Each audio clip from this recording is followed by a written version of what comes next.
2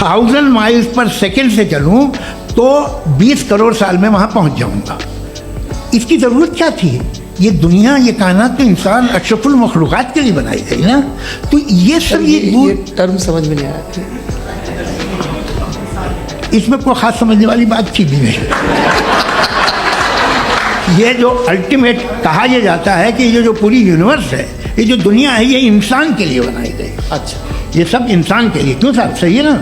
बिल्कुल, लेकिन इसका ये मतलब नहीं कि किसी चीज के पीछे रीजन आपको नहीं पता तो रीजन नहीं है, इसे कहते हैं नहीं, मुझे नहीं पता, लेकिन मेरी जिम्मेदारी नहीं है। वो बिल्कुल सही कहा था उसने, बर्टन रसल ने। आपने उसे मजाक में टाल दिया कि भाई आप एक दावा कर रहे हैं, मैं क्यों कहूं कि ये गलत है दावा? आप प्रूफ कीजिए, मेरे पे जिम्मेदारी ही नहीं है, मैंने थोड़ी कहा है।